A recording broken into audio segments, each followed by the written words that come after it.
Wir sind heute in einem verlassenen Elektro- und Geschenkartikelladen, irgendwo in einer ländlichen Gemeinde. Schon von außen fällt etwas Ungewöhnliches auf.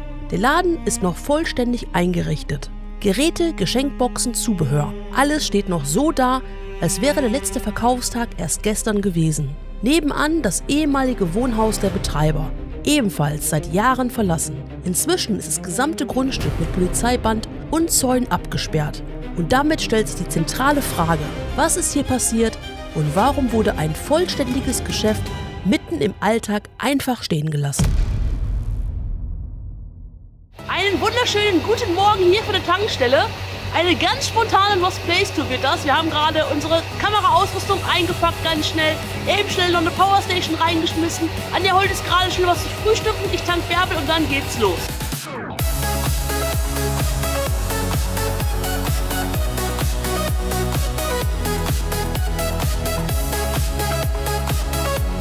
So Leute, 3 Stunden Autofahrt später und wir sind am Ziel angekommen und es wird sehr, sehr problematisch werden. Wir sind gerade dran vorbeigefahren. Anja checkt gerade nochmal die Möglichkeiten, die wir hier so alternativ haben, um auf das Grundstück zu kommen. Denn das Problem ist, von außen ist jetzt alles umzäunt worden. Ja, das ist ein Bauzaun, das ist Polizeiabsperrung, also es sieht sehr, sehr, sehr schlecht aus. Aber ihr kennt uns ja, wir werden nichts unversucht lassen. Also checken wir jetzt mal ab, was wir hier noch so machen können. Schau mal hier ist direkt auch noch ein Lost Place, wo wir jetzt gerade durch Zufall geparkt haben, ne? Ja. Auch nicht schlecht. Auch ähnlich gut. Wahrscheinlich, ne? Also ist ein Supermarkt auf jeden Fall mal gewesen. Boah, krass, das aussieht, warte mal. Sicherheitslatschen sind am Start und das muss ich euch mal eben zeigen. Ich glaube, der Laden ist echt noch eingerichtet. Schaut mal hier. Da ist noch eine Zeitung und da ist auf jeden Fall noch was drin. Überall hier die Spinnennetze.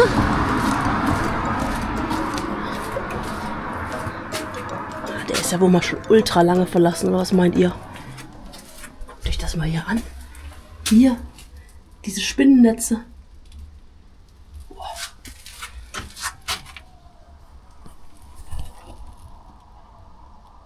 Auch schon sehr lange nicht mehr aufgemacht worden, hier die Tür.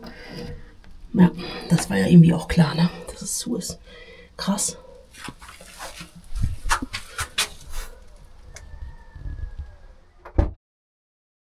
Wenn ihr viel unterwegs seid, ob beim Camping, bei einer Lost Place Tour, beim Vanlife, dann kennt ihr das Problem.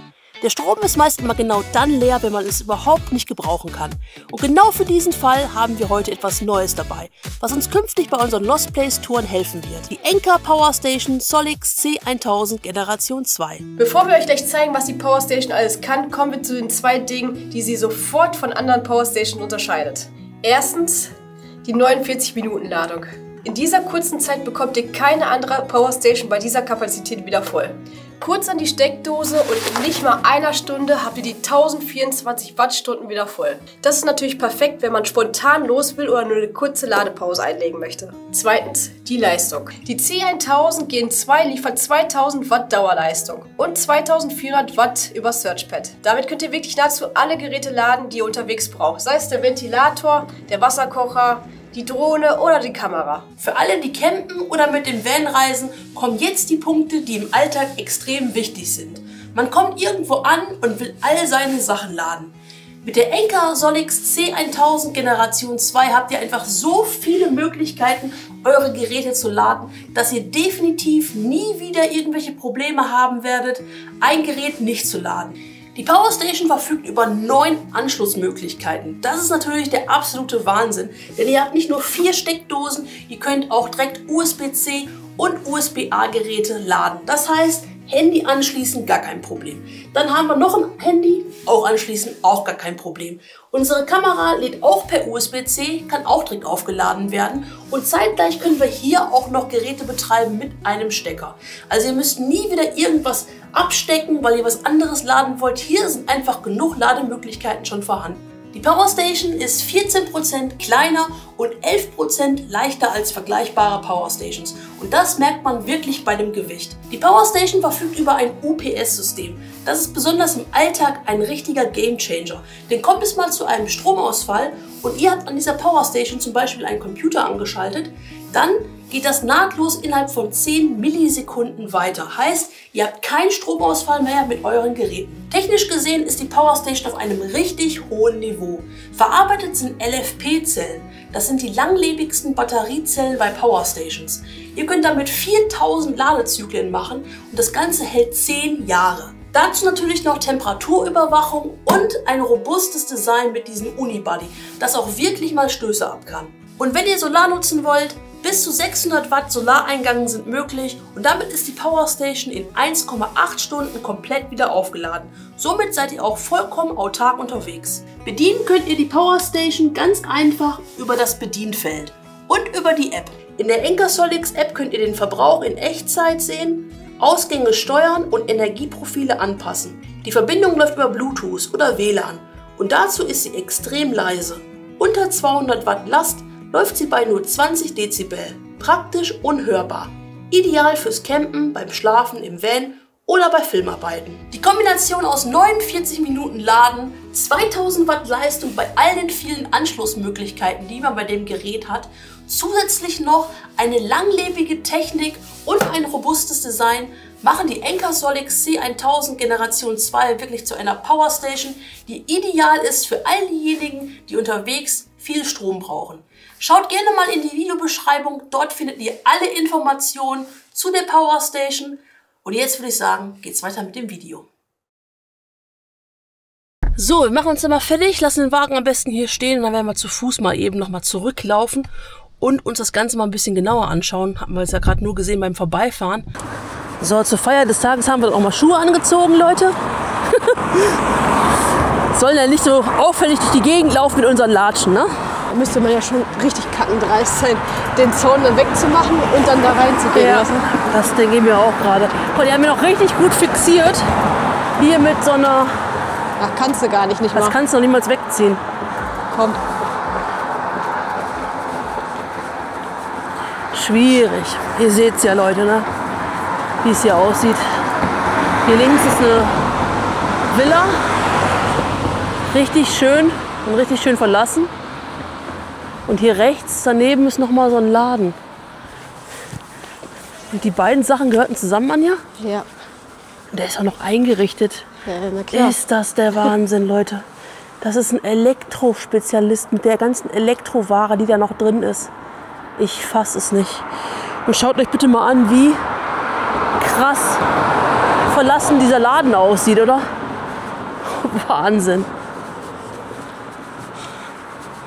Mein Gott, da kannst du ja schon gar nicht mehr so richtig reingucken durch die Feuchtigkeit. Aber man sieht, da stehen noch so Standventilatoren und noch diverse andere Ware im Hintergrund auch noch zu sehen. Aber man kann es einfach gar nicht mehr richtig erkennen, weil die Glasscheiben schon so trüb sind, oder? Das ist ja der Wahnsinn. Aber hier, man sieht's, Polizeiabsperrung. Warum hier Polizeiflatterband und ein Bauzaun standen, wussten wir zu diesem Zeitpunkt nicht. Erst bei der Recherche zu Hause haben wir erfahren, was hier wirklich passiert ist und hätten wahrscheinlich jetzt die Erkundung abgebrochen. Mehr dazu aber später. Ich habe aber jetzt bislang auch noch keinen Weg gesehen hier rein.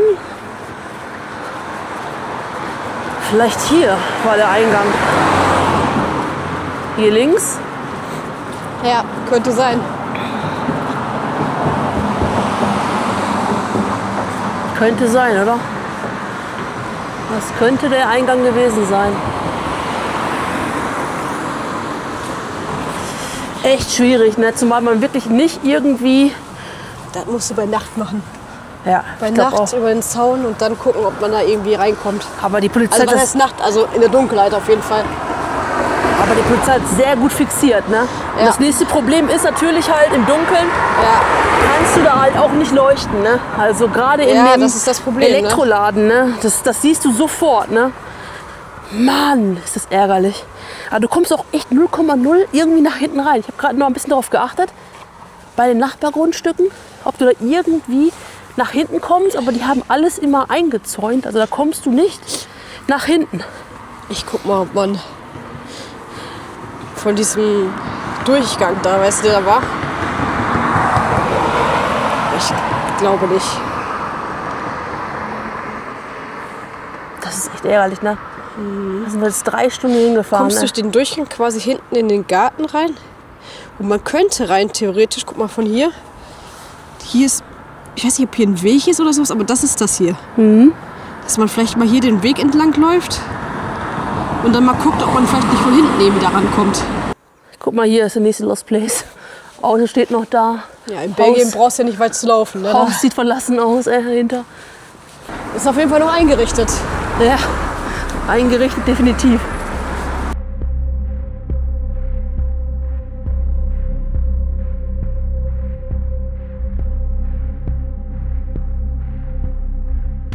Das müsste jetzt hier genau. Da ist doch der Gang da vorne. Links oder nicht? Ich bin mir gerade nicht so sicher. Doch. Guck. Wir sind jetzt hier. Und da müsste der Durchgang sein. Weil die Nachbarn hatten auch so einen Durchgang gehabt. Nicht, weil jetzt bei den Nachbarn da irgendwie landen, ne? Siehst du, dass da hinten noch ein Auto steht? Links? Ja. Ja, da stehen mehrere Autos. Ja. Ja, ganz viele. Stimmt. Ich muss Aber heute die mit stehen Handy hier einmal auf Google ranzoomen. Maps auch drauf. Okay, also wir sind schon länger da. Wahrscheinlich schon länger da, ja. So, wir laufen jetzt auf jeden Fall mal in die Richtung. Wir müssen natürlich aufpassen, da links das Haus könnte uns natürlich sehen, wenn die am Fenster sind. Hier rechts weiß ich nicht. Aber ist halt doch die Frage, ob wir jetzt hier tatsächlich richtig sind, ne? Weil wenn ich jetzt hier auf ein anderes Grundstück einfach... Oh Gott, Leute. Hallo. Wir wurden auf jeden Fall schon mal gesehen. Ich habe natürlich das perfekte Schuhwerk gerade an. Haben jetzt schon nasse Füße. Ist ja klar.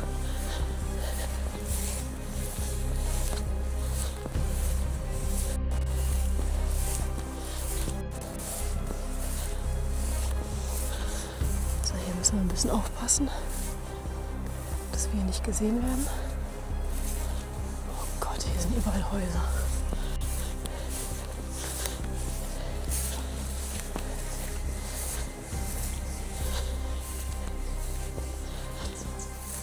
So, wir sind da. Also das Haus sieht auf jeden Fall verlassen aus. Ich gucke jetzt auf jeden Fall noch mal auf Google Maps, ob wir hier richtig sind. Und wenn dem so ist, werde ich mal gucken, dass ich hier irgendwie rüberkomme. Aber es sieht gerade echt sehr, sehr schlecht aus. Hier ist überall der Zaun drumherum. Der sieht doch nicht irgendwie offen aus, irgendwo an irgendeiner Stelle. Aber ich gucke jetzt erstmal, ob ich hier richtig bin. Okay, das ist auf jeden Fall schon mal das richtige Haus. Jetzt müssen wir, wie gesagt, nur noch einen Durchgang hier irgendwie zum Grundstück finden.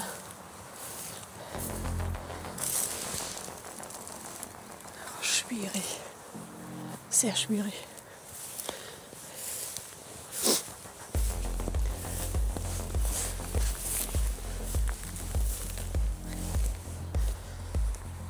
Hier ist es richtig schlecht. Den ganzen Autos hier, beziehungsweise die Autos sind egal, das Wohnhaus da vorne ist viel schlimmer. Jetzt gerade Hundegebell.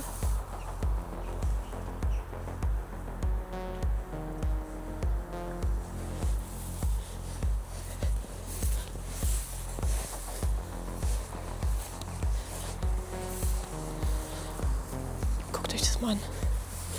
Die ganzen Fahrzeuge, die hier sind verlassen. Ein Weg weiter. Oh Gott, hoffentlich werde ich jetzt nicht gesehen.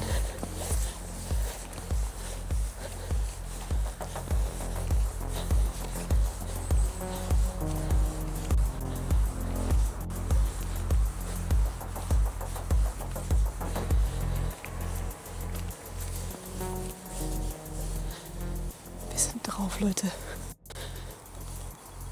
Wir sind auf dem Grundstück drauf. Ich glaube das nicht. Verrückt.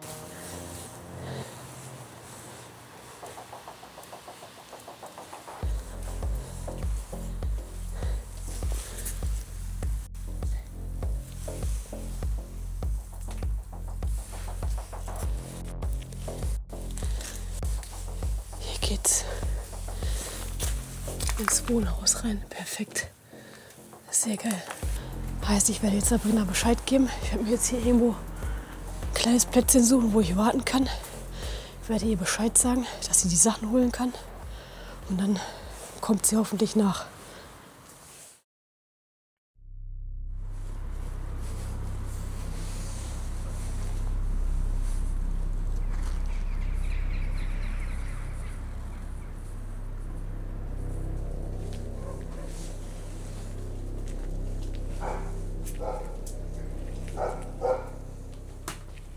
Scheiße, Leute.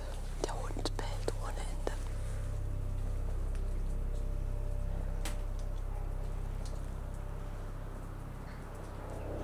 Jetzt hat er wieder aufgehört. Ich hoffe nicht, dass er mich irgendwie gehört hat oder so. Dass er deswegen bellt.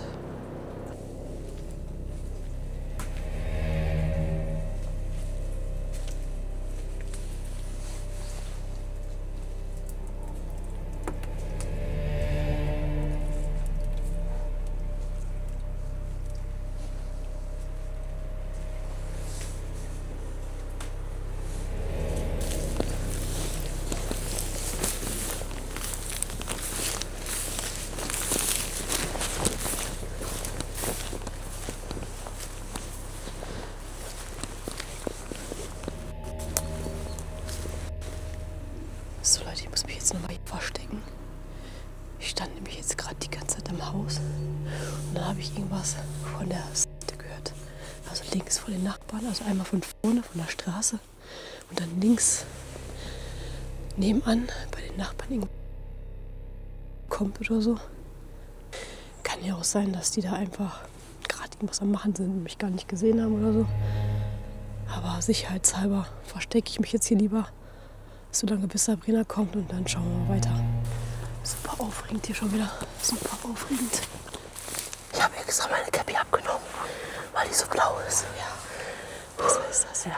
Ich habe gerade was von da drüben gehört. Deswegen habe ich mich da hinten versteckt. Aber die jetzt sind da direkt nebenan die Nachbarn. Ja. Ne? Aber die hat keiner gesehen oder so. Ne? Nee. Gut. Ich hoffe, wir kommen noch weiter. Ja. Im Dunkeln sah es irgendwie gerade anders aus.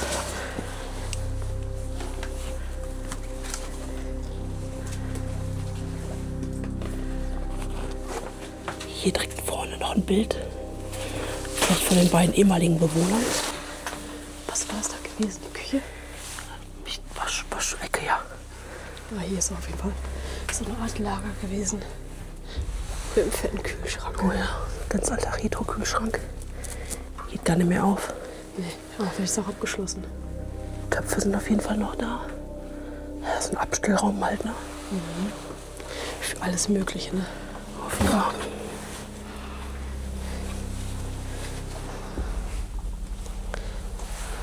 Ich würde fast sagen, hier geht's fast so weiter, ne? Aber hier war so eine Art Bar. Guck mal, komm mal hier hin. Hier stehen auf jeden Fall noch Schuhe, jede Menge. Schaut mal, wie die aussehen mittlerweile. Da die ganzen Gläser im Regal und hier so eine Art Ausschank, ne? Ja, so eine Mini-Theke direkt hier vor. Die ist halt so komplett zugestellt, kann man sehr schwer erkennen. Aber hier, das, was Anja meint, die ganzen Gläser sind alle noch da. Boah, man sieht hier überall die Feuchtigkeitsschäden, ne, Leute? Aber guck dir mal bitte auch die Fenster an, ne?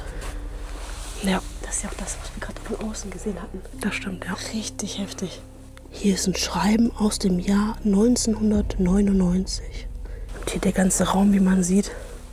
Hier liegt halt alles Mögliche rum, ne? Ey, ist es da hinten in der Ecke ein ganz alter Fernseher? Ja, ne? Siehst du das? Ja, aber der ist mit dem Rücken, ne? So mit dem... Oder? Der ist nicht mit der Vorderseite, Nee, oder? der ist mit der Vorderseite. Links und rechts sind die Knöpfe. Ja. Nee, das ist doch hinten. Das ist von hinten der Fernseher. Ja, ist das nicht der Bildschirm? Nein, das sind hier die... da fehlt halt was. Ach so, Da okay. ist diese Abdeckung weg und der steht andersrum. Hier ist vorne. Ah, okay. Und die Knöpfe sind quasi, siehst du jetzt gerade von hinten. Okay. Aber hier steht auch noch ein Fernseher, guck mal. Hier, Boxen ohne Ende. Jo. Da der Fernseher, die Anja meinte, noch einer. Und hier nochmal der Blick auf die Bar, den man dann jetzt halt hier hat. 4, hier ist noch ein 4. Sabrina. Hier unten unter dem steht auch noch ein Fernseher. Wow, Leute. Schaut euch mal dieses Haus an. Boah, Boah, ist das schön groß hier. ist ja der Wahnsinn. Boah, heftig. Das Gute ist, dass hier die Rollos runter sind. Hier ist noch ein Kalender aus dem Jahr 2009. Wenn man mal ganz ehrlich ist, das, was wir vorhin draußen gesehen haben von dem Laden, könnte echt hinkommen, oder? Ja, auf jeden Fall. 2009, ey. So richtig schöne hohe Decken hier, ne? So richtig schöner Altbau eigentlich. Hier in den Schränken ist noch alles da. Das ist wirklich eine richtige Zeitkapsel. Boah. Irgendwo da hinten tropft es auf jeden Fall rein, das hört man. Und hier, schaut euch an, der Tisch. Er ist noch gedeckt. Ja, vermutlich von Fotografen, aber man weiß ja nie. Vielleicht hat man auch Besuch erwartet, ne? Und dann Irgendwas ist passiert. Ja. Vielleicht musste man ins Krankenhaus oder so. Und man hat letztendlich alles stehen und liegen lassen, ne? Die Heizung ist vergoldet. Boah. Habe ich auch noch nie so gesehen. Nee. Aber das sieht geil aus. Das sieht echt geil aus. Hat irgendwas, ne? Schön hier mit den Verzierungen. Ehrlich, wir haben schon so viel gesehen, ne? So viele Schlösser besucht, ne? Aber sowas habe ich noch nie gesehen. Eine vergoldete.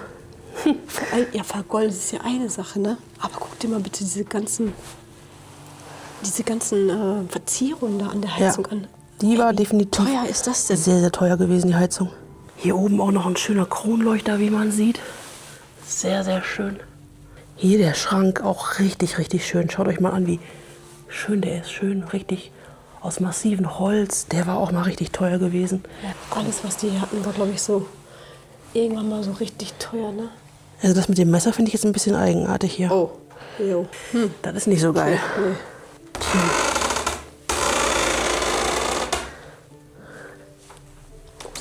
Die Tür ist gar nicht laut, ne? Nein, überhaupt nicht.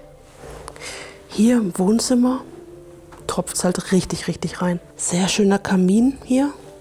Und hier eine sehr schöne Sitzecke. Schaut euch das bitte mal an, wie schön das hier aussah. Mit der Couch.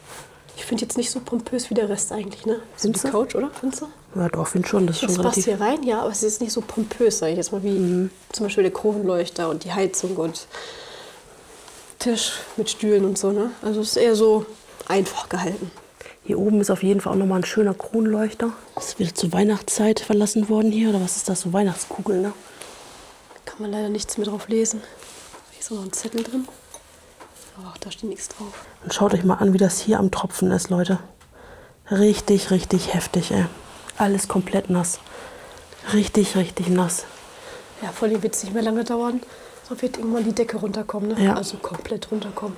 Boah, hier alles komplett durchgeweicht. Riesenpfütze.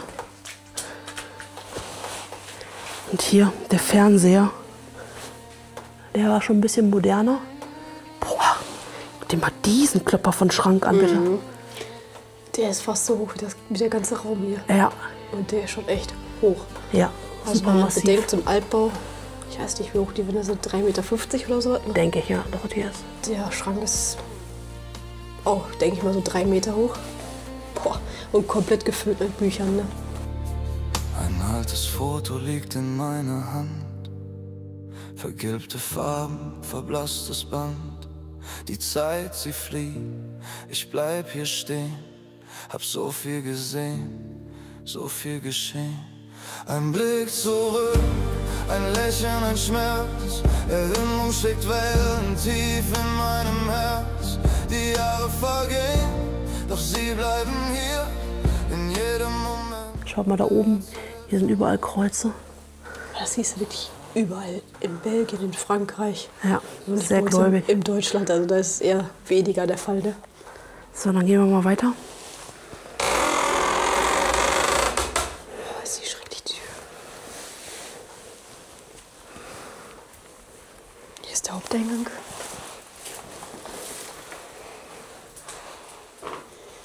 Boah, riechst, komm mal bitte hier hin. Riechst du das? Ne, was denn? Das riecht so nach Mensch, nach Parfüm. Oder ist es das Deo, das hier jemand gesprüht hat? Keine Ahnung, aber es ist eigentlich leer. Ja, das kann Aber sein. riechst du das nicht? Es riecht so menschlich hier irgendwie. Und ich bin erkältet, ich riech's trotzdem. Schau mal, da liegt eine Taschenlampe auf dem Boden. Ja. Aber die gehört keinem Urbexer. Ne, glaube ich auch nicht. Ja, hier war die Haupteingangstür, wie man sieht, ne? Sehr schöne, große Tür. Guck mal, sieht auch schön aus hier, ne? Dieses Kreuz hier. Aus Holz. Sehr, sehr schön. Hier ist jetzt ein Kalender aus dem Jahr 2013. Offenbar hat die hier mit dem Müll ausgekippt, war. Sieht so aus, ne? Ich glaube, da geht's in den Laden rein. Echt jetzt? Ja.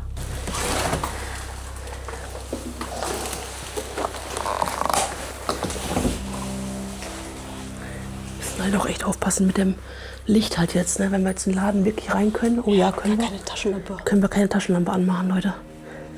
Das geht nicht. Aber hier sind wir jetzt auf jeden Fall in einer sehr schönen Küche, wie ich finde. Ja, vor allem sehr groß, ne?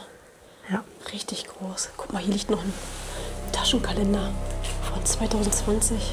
Das passt irgendwie so gar nicht, Nee, ne? das passt alles irgendwie nicht. Das ist das Erste, was wir gefunden Hier ist noch eine ganz alte Uhr, Leute. haben. Boah, das klingt echt so, als ob hier jemand drin wäre oder so, ne? Aber ich glaube, da drin ist auch wieder ein Feuchtigkeitsschaden. Deswegen tropft das alles hier so runter und macht solche Geräusche. Hoffe ich zumindest. Hoffe ich auch. Lass uns jetzt mal schneller reingehen. Müssen wir mal Licht ausmachen, Anja. Aber warte mal. Guck mal bitte.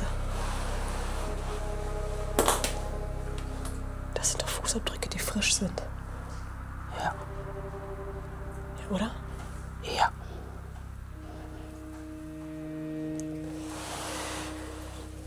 Ach du Scheiße. Meinst du, ist jemand drin? Ich weiß nicht. Oder war ich vor kurzer Zeit hier drin? Ich hoffe eher das Zweite. Komm, es nützt dir. Wir müssen. Ja, mach Licht aus. Ich drehe jetzt mal den ISO für euch ein bisschen höher.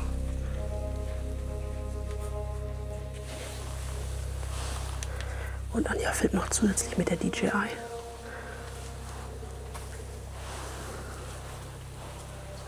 Boah, ist das krass. Hier ist absolut die Zeit stehen geblieben. Und das nicht erst seit 2020, wenn du mich fragst. Nee, das ist schon länger hier zu. Hier haben wir jetzt ein bisschen Taschenlampe angemacht, damit man ein bisschen was erkennen kann. Hier ist auf jeden Fall die Musikabteilung, wie man sieht. Alles so Plattenspieler und Radios, ja, genau. Boxen. Boxen, alles Mögliche. Boah, es ist heftig hier. Lass mal weitergehen. Aber man sieht, da hinten in der Ecke ist halt komplett der Wasserschaden. Ne? Aufgrund dessen ist es halt hier auch so am Tropfen. Ach, da hinten jetzt, ne? Es tropft überall. Guck mal, da ganz hinten kommt auch irgendwelche Geräusche her. Ja. Also wenn jetzt hier einer reinkommt, mach mal Licht aus. Das Gute ist, dass die Scheiben halt so trüb waren, ne? Ich glaube nicht, dass man von draußen das Licht sehen kann auf kleinster Stufe, oder? Lass mal lieber aus. Hier sieht Ich man auf dachte, jeden da Fall. wäre jemand. Aber es ist hier dieser Baum, der hier auf einmal wächst. Siehst du das da? Aus dem Asphalt raus und bewegt sich da. Hier sind jede Menge Fernseher, Leute. Und guckt euch mal an, wie der Laden aussieht. Mein Gott, das sieht aus wie so ein Flohmarktladen, oder? Findest du nicht? Ja, Sieht oder doch nicht so aus wie so ein normaler. Secondhand-Laden für Ja, oder Secondhand-Laden. solche Sachen, ne? Für elektronische Geräte und so. Aber guck mal hier, da wo du jetzt gerade stehst, ne? Also vor uns befindet sich hier diese Theke. Ja. Da wo der Verkauf quasi stattfand, ne? Oder die Beratung oder je nachdem, was auch immer. Die Kasse. Hier sind jede Menge Kaffeemaschinen hier oben, wie man sieht. Guckt euch das mal an. Und da sind noch die Sachen original in den Kartons drin. Schaut mal hier, wie der aussieht, der Karton. Ne? Total schon verwittert. Die ganzen Farben so richtig verbleicht. Hier bei dem Eierkarton. Das gleiche in grün. Hinter der Theke noch mehr Kram. Boah, Wahnsinn, Leute. Ey. Das ist echt Wahnsinn. Es ist echt sehr, sehr dunkel. Versuchen jetzt so gut wie möglich das für euch zu filmen. Anja hat die DJI ja auch noch in der Hand. Die hat einen sehr guten Restlichtverstärker. Hier sind die Öffnungszeiten zu sehen, Leute. Aber guck mal da oben drüber. Geschlossen wegen Geschlossen Corona. wegen Corona. Ja. Maximal Maximal eine eine Person. Person und 1,50 Meter Abstand. Ach Gottchen, das gab es also echt noch bei Corona. Das gibt's doch gar nicht. Wahnsinn, oder? Das ist echt der Wie Wahnsinn. kann das denn innerhalb so kurzer Zeit hier so aussehen? Ja, das weiß ich auch Also nicht. ich meine, die Sachen, die hier verkauft wurden, okay. Aber guckt euch das mal bitte an, der ganze Grünspein hier, der ganze Wasser tropft durch. Das muss doch schon viel eher so gewesen sein, oder? Da vorne geradeaus ist auf jeden Fall Porzellanabteilung gewesen, wie man sieht.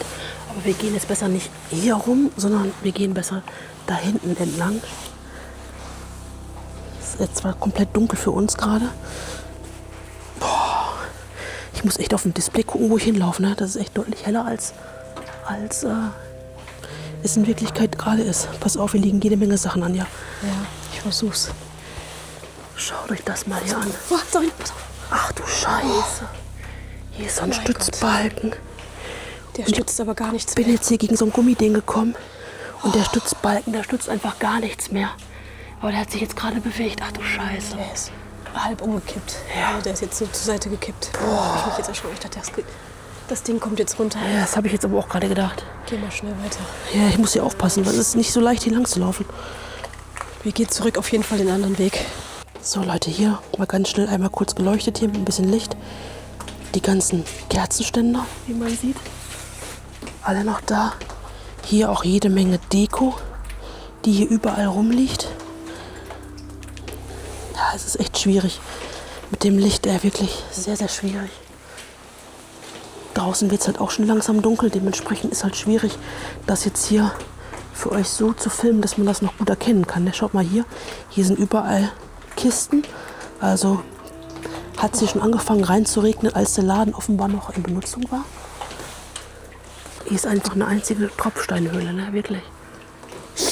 Diese ganze Innenverkleidung von der Decke hier oben, die ist komplett durchnässt. Aber dafür, dass es halt offiziell mal Elektroladen war, also ausgeschildert als Elektroladen, sieht es halt doch schon echt so aus wie, ja, wie so ein Second-Hand-Laden, ne? Wie du schon gerade vermutet hattest, finde ich. Ja, aber die hatten ja alles Mögliche hier tatsächlich, ne? Nicht nur Elektronik. Jetzt hier ja auch die Gläser da vorne, diese Kerzenständer und so was. Alles. Alles, ja. Gummistiefel. Hier sind noch mehr Gläser.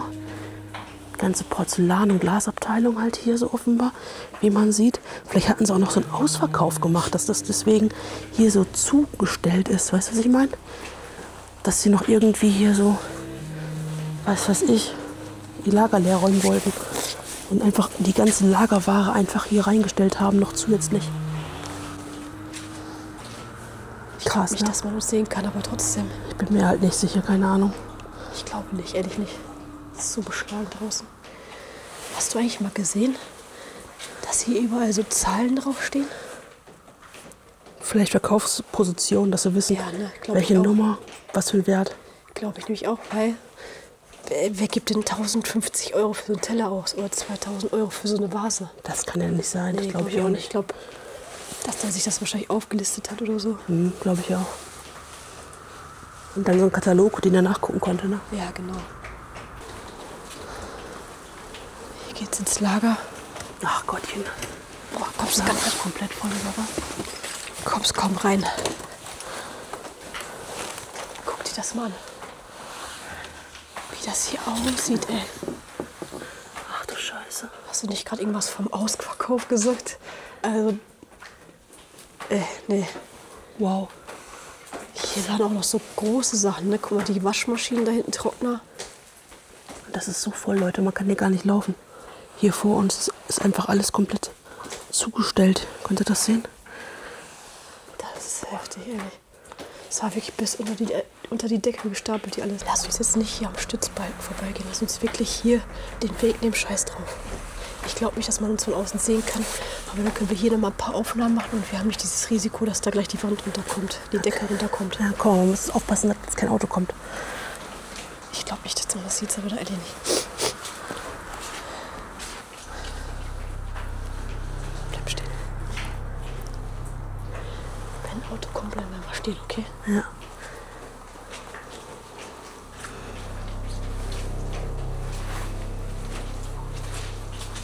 Warte. Hier kann man ja durchgucken, weißt du? Ja. Aber wir gehen hier durch. Ach, da ist die Stange da. Jetzt gehe ich geradeaus. Nee, ich gehe hier. Komm. Jetzt gehen wir doch den Weg. Du machst mich wahnsinnig. Ja, da kann man ja reingucken. Gerade sagst du noch, da kann man uns nicht sehen. Da aber doch. Der ist doch nicht beschlagen an der Stelle. Hier ging es auch noch nach hinten, ne? Hast du gesehen? Ja, Halleluja. Hier ist das Büro gewesen. Was für eine Schimmelbutze jetzt, Leute. Heftig, ey. Ey, guck mal, so sieht man mal, wie der Laden früher aussah. Siehst du das? Jo. Das sieht richtig krass aus. Und der sieht immer noch genauso aus wie jetzt. Ja, war schon immer so zugestellt offenbar. Der war schon immer so, ja. Das Wahnsinn, ist heftig. Schaut euch mal hier an, wie das hier aussieht. Der absolute Mega-Wahnsinn, oder? Hier die ganzen Unterlagen auch noch, ne? Aktenschrank mit den ganzen Sachen noch drin. Boah, Leute. Ist das alt. Da hinten hängen noch Diplomen. Jo. Hier noch Faxgeräte.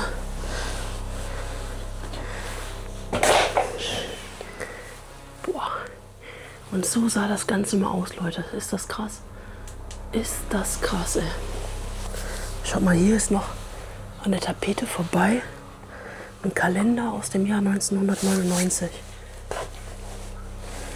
Irgendwie eigenartig, ne? Da war Corona. Hier ist ein Kalender von 99. Du kannst mir doch am besten Willen nicht erzählen, dass hier in dem Büro noch jemand gearbeitet hat. Doch. Aber nicht mal während Corona. Krasser Scheiß, ey. Ja. Das gibt's. Ich verstehe das gar nicht. Ich verstehe den Zusammenhang hier überhaupt nicht. Du? Ne. Als dieses Geschäft Anfang der 1990er Jahre eröffnet wurde, war es das Projekt einer Familie, die viel Hoffnung in diesen Standort setzte. In den ersten Jahren lief alles gut. Die Betreiber kannten ihre Kundschaft, erklärten neue Geräte, reparierten Kleinigkeiten und verpackten Geschenkartikel für Anlässe in der ganzen Umgebung. Es war ein Geschäft, das von Menschen getragen wurde, die sich Zeit nahmen und Fachwissen mit persönlicher Nähe verbanden. Ein Ort, an dem man noch mit Namen begrüßt wurde, an dem Gespräche stattfanden, an dem man sich auf Verlässlichkeit verlassen konnte. Für viele war der Laden ein fester Bestandteil des Alltags und ein Stück lokale Stabilität in einer Zeit, in der Technik sich rasant weiterentwickelte. Irgendwann jedoch begann die wirtschaftliche Grundlage dieses Unternehmens zu bröckeln. Die letzten eingereichten Jahresabschlüsse stammen aus dem Jahr 2004 und sie zeigten bereits deutliche Verluste sowie ein negatives Eigenkapital. Danach verstummte das Unternehmen vollständig. Ab 2005 wurde keine Bilanz mehr hinterlegt. Im Jahr 2013 reagierten die Behörden mit der ersten Löschung, offiziell wegen der Nichtvorlage der gesetzlich vorgeschriebenen Jahresabschlüsse. 10 Jahre später, 2024, folgte eine zweite administrative Streichung. Diesmal wegen der Nichterfüllung der Pflichten zur Meldung des wirtschaftlichen Berechtigten. Das Unternehmen verschwand damit Schritt für Schritt aus allen Registern. Doch während die formellen Strukturen gelöscht wurden, stand der Laden selbst weiter unbewegt da. Keine Räumung, keine Abwicklung, kein sichtbarer Abschluss. Nur ein vollständig eingerichteter Verkaufsraum, der mit jedem Jahr stiller wurde. Ich bin jetzt gerade noch mal in die Küche gegangen und schaut mal hier. Der Abwasch, der ist noch hier in der Spüle drin. Alles noch zurückgelassen. Hier hatte man diesen schönen Blick in den Garten. Konntest du also spülen und dann schön in den Garten reinschauen. Sehr, sehr schöner Ausblick. Aber auch die Küche eigentlich sehr, sehr schön, oder Leute? Sehr alt natürlich, aber sehr rustikal alles eingerichtet. Das war mal sicherlich eine richtig teure Küche gewesen. Es tut mir übrigens echt sehr leid, wenn das Bild so ein bisschen grauselig ist. Das liegt halt daran, dass der ISO gerade so richtig hochgestellt wurde, ne? Um halt euch das Bestmögliche bei dem Licht noch rauszuholen. Okay. Ich habe ein paar Bilder gemacht. Sollen wir jetzt noch nach oben gehen? Ja. Oben müssen wir aber echt aufpassen, ne? Das wird ja alles so... Ich weiß, durchgeweicht sein, ne? Ja, die Balken waren ja in dem einen Raum auch schon nicht mehr gut. Und im Wohnzimmer regnet es ja so krass rein. Ja, ja, müssen wir gucken, ne? Ja. Ich finde, so gut sieht die Treppe auch nicht mehr aus. Oder? Naja. Irgendwas hat gerade ganz Komisches gemacht.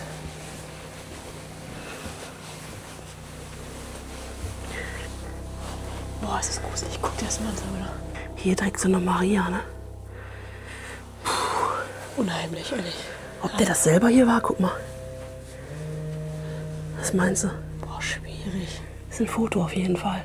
Mhm. Könnte schon gut möglich sein, ne? Ja. Hier war das Badezimmer offenbar. Oder? Ja, tatsächlich. Badezimmer mit Teppichboden ausgelegt. Hier.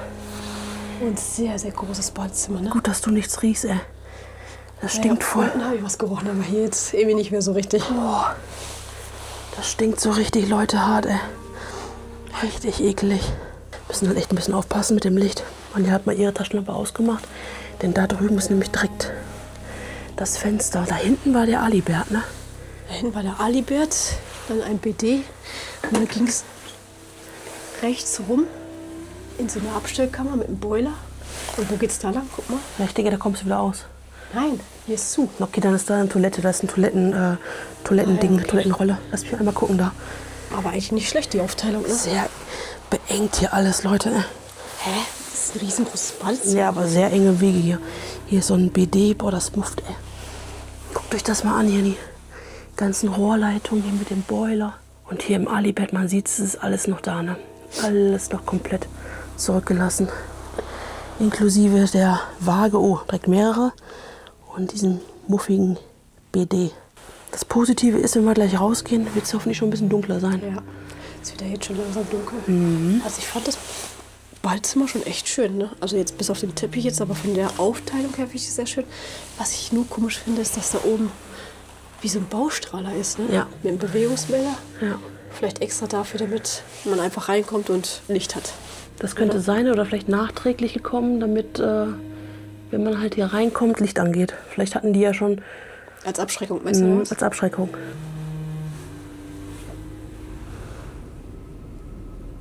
Bus oder was ist das? Offenbar. Abrissunternehmen.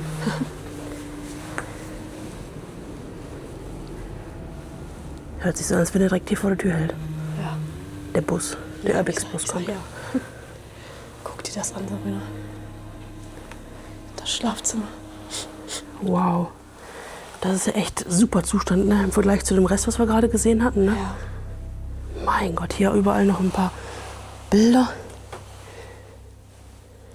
Das da unten aus dem Laden. Ja, das sind so Bilder, als wenn hier irgendwie Ein Einbruch da gewesen. schon. Ja, genau. Aber ein Einbruch, guck mal, hier ist ja so zertrümmert worden. Ja. Die Vase, da.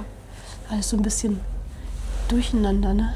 Ja, als ob da irgendwie schon damals vielleicht mal ein Einbruch war. Und deswegen vielleicht auch die Polizei, ne? Absperrung. Kann gut möglich sein, ja.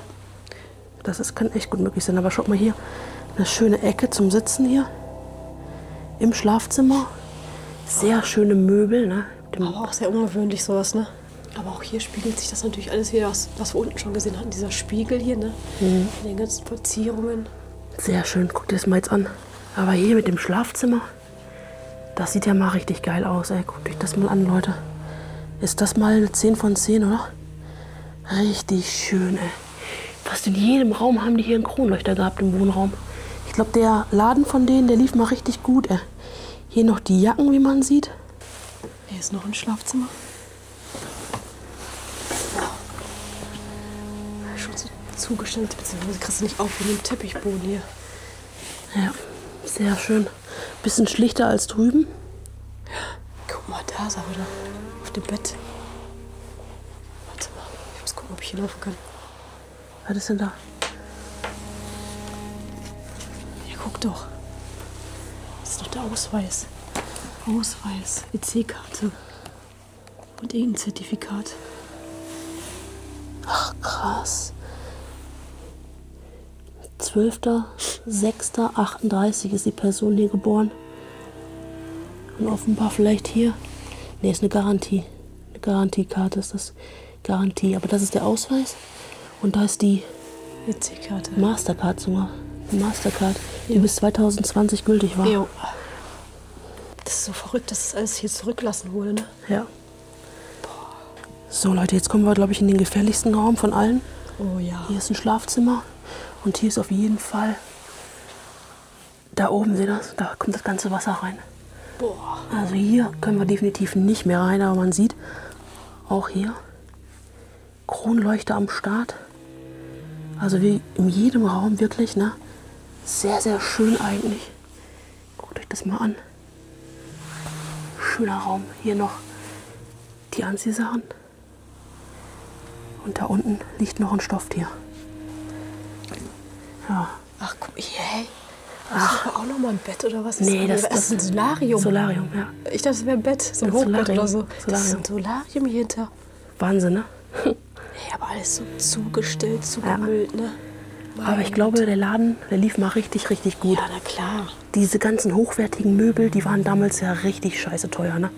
Ja, wäre heute auch noch teuer. Aber ich glaube, damals hast du ja noch weniger Geld verdient als heute, sag ich jetzt mal. Ne? Ja, und da haben wir noch eine Etage nach oben. Ich weiß noch nicht, mal gucken. Aber ich denke, da wird nur der Dachboden sein. Warte mal.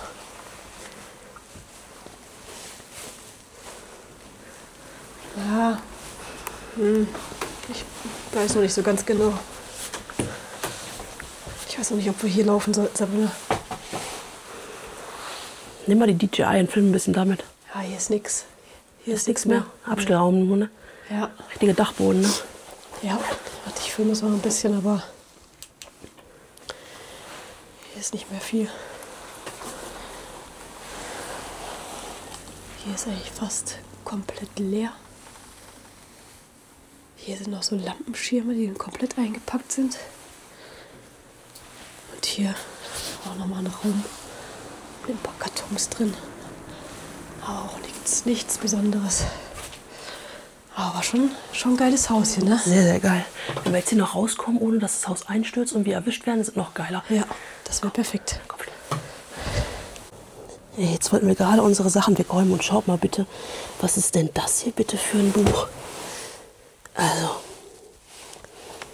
ach du heilige Schande. Ja, viel Spaß beim Verpixeln. Ja, das muss ich verpixeln. Aber das hier, ach du Schande. Was heißt das denn? Irgendwas mit ohne Tabus, ne? Ja, irgendwas ohne Tabus. Und das könnt ihr euch denken, Leute. Sorry für die Pixel, aber das muss sein. Das ist richtig hart. Mit der Zeit geriet der verlassene Laden wegen seines unberührten Zustands in die öffentliche Aufmerksamkeit.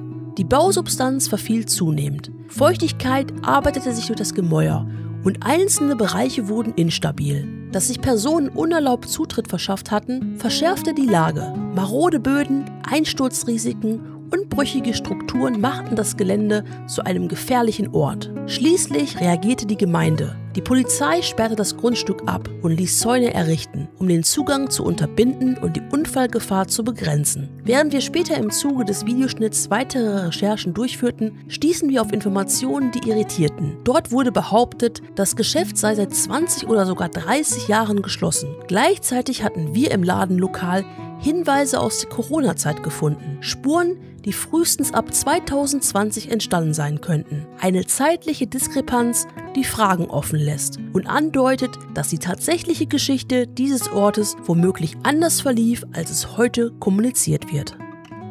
So, wir filmen es hier mit der DJI. Oh, Gottes Willen, ich fliege die Treppe runter.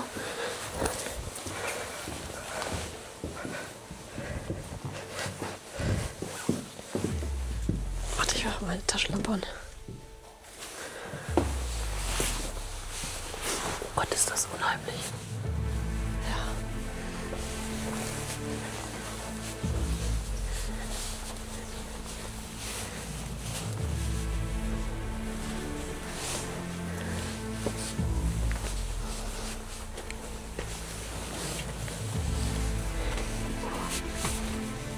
Das mit dem Messer war echt eigenartig gerade. Ja, oder?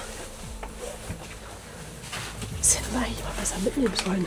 Wir hätten das Messer lieber wegpacken Verstecken sollen, ja. Wenn da einer reinkommt und das Genau. Messer direkt packt. Ja.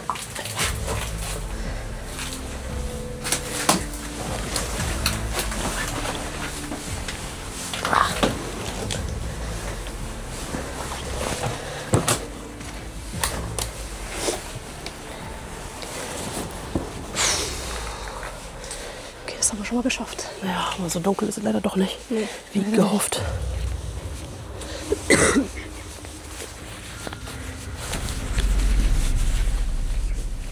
Leute, sind die Autos. Von da aus habe ich gefilmt. Ja, lass gehen.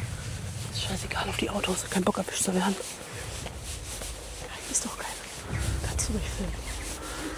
Die rechts können das nicht sehen, die links aber eventuell. Ja, von oben Nicht vom von Dach. diesem Winkel hier. Hier, Leute. 1, 2, 3, 4 Autos. Und den haben sie schon angefangen zu zerrupfen. Ja, Ersatzteilbörse. Und da oben die Nachbarn, die können uns halt sehen. deswegen gehen wir jetzt besser kommen. Ja, wir gehen jetzt. Das Positive ist, Wir haben es nicht weit zum Auto. Wir haben, wie der Zufall so will, perfekt geparkt bei unserem Auto, Anja. Super.